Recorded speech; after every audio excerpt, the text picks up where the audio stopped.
drafting perspective, I think Quincy handled some problems like the panel pointed out. Oh, they're going to run into Oscar here. Yeah, or Spike will start things out into, well, Dragon Tail not there because of the avalanche from afar, but the Scatter Blast will help them close the gap. Dragon Tail now, Dark Magoo on the sideline, he's just going to let Oscar die.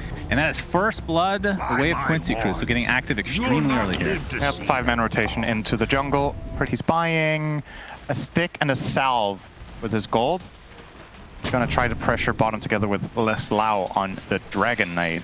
Yeah, and some other aspect we don't always bring up, but I feel like in this patch in particular, especially with that second Rosh, just Roshan capability is really important to talk about.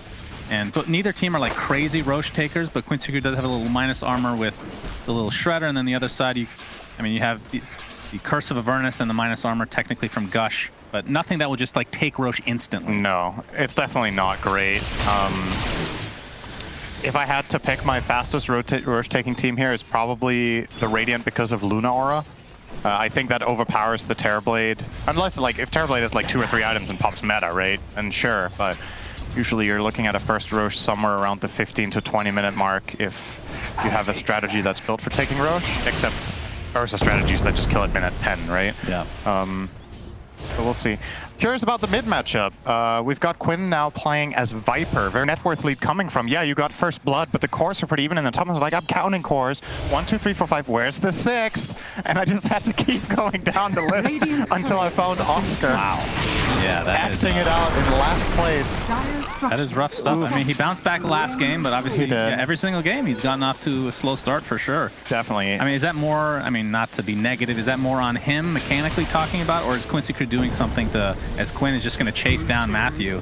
It's like he'll tick out on the high ground. I will say, I think in both games, Quincy did a good job in the safe lane. You can only take big camp. Yeah, big camps. I mean, but that just got stolen by Viper. Yeah. So you don't have it. Oh, that is so this time. Mana drain, Quinn from the low ground as well as Matthew throws out an avalanche, but they will lose their Abaddon. What they can set up here. Of course, Blink Dagger is kind of the go double time TPs, they're going to smoke here. For Leslau when that comes online. Snap plus DK, they want to wrap around mid. Oh, yeah. Very good timing here. Dragon Form up in 5 seconds, so you want to make this hit where you get a kill and then you immediately Dragon Form pressure mid tower. You know you have a bit of time on Ravage as well if you've been... When HFN is in the vicinity, Matthew going to get stunned from the Dragon Tail, but not from the Cookie. Snapfire ult to fall. That's going to be a freebie on the Tiny. This is a very good rotation from Quincy. Radiant's middle tower. And the tier 1 towers because of the farm potential of Lesh, but obviously a big kill regardless. You do not want to be behind a Lesh against Viper terribly. Another is really hard. Kind of miss there from the Cookie, but you know the Dragon Tail to fall, it's more than enough to get yet another kill onto Matthew.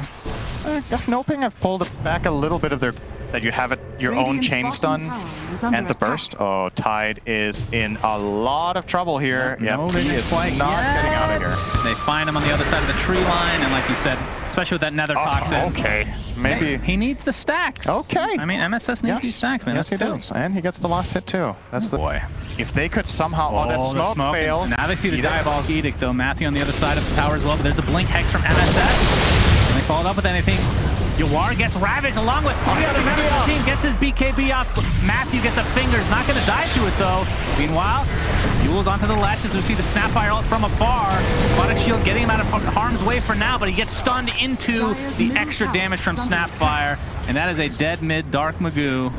And now it's going to be followed up with an Abaddon kill as well. So Quincy Crew, I thought they were out of position, but MSS ends up finding the opening. Yeah, that was pretty under to reap the reward of going Roche. Yeah. The Dire is definitely super favored in this spot when Ravage is down and Lesh is dead. Oh, he actually jumps in. Yeah, the Toxin's there as well, though. Very squishy as a result, and here's the Eclipse to follow from HFN. And they actually, after taking a fight when you have these 2 heroes that rely on these relatively long cooldowns to be useful, if you want to call it that.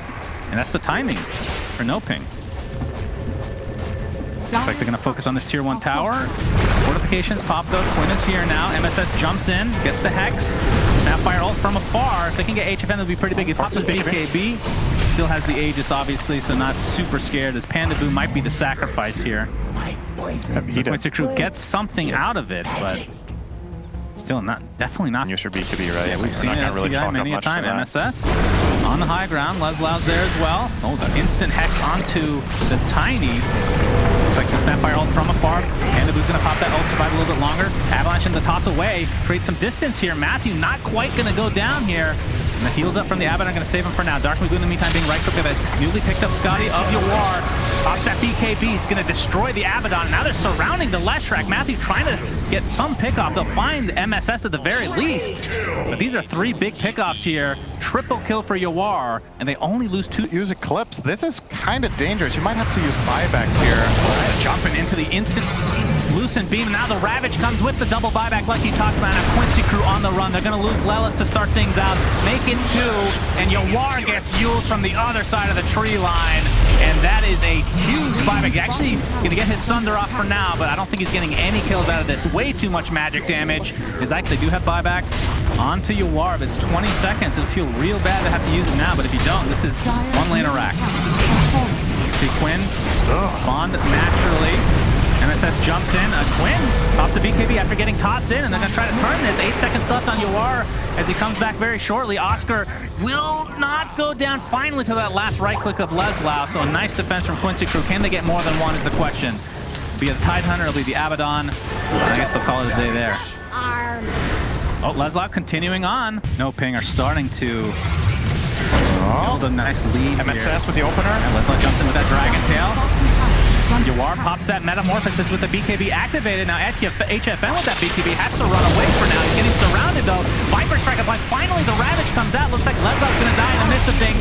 Along with Quinn, Leslau finally ticking out here very shortly, but they do get the Luna. That's the important kill. It's going to cost them 3 of their members. Buyback now into Leslau. Yawar is completely surrounded. Dark Magoo basically has no mana to speak of. Gets mangoed on the sideline. And Yawar and MSS trying to team up to take out Oscar. They should be successful in doing this. He's very survivable in these fights. Has a ton of stats. Obviously, the Sunder's a big deal. We're going to see the Splitter actually connect on Quinn. Pops the BKB, gets the Viper Strike off, and Dark Magoo's just gonna TP out. See if they can turn things around here. Might find the Abaddon again. Again, this is such an annoying hero to kill. It takes quite a bit of time attempting to TP out, but they have the double stun, double action, and down he goes. But like you said, Quinn did take the shard officially, I believe, but it's up so often. It is. If you can push 2 lanes at the same time, though, he has to choose, right? You have Dragon Knight, Terrorblade, Viper, all 3 tower heroes in this game. Make sure you at least place 1. Leslau pops up. There's the Ravage. They're trying to burst down Yawar. He has the Satanic. He has Scotty. He has everything. Looking for the Sunder target. Will be onto the Tidehunter. He's just going to get cleaned up immediately. Super fast kill. So the Ravage ends up not working out. That's a really long cool.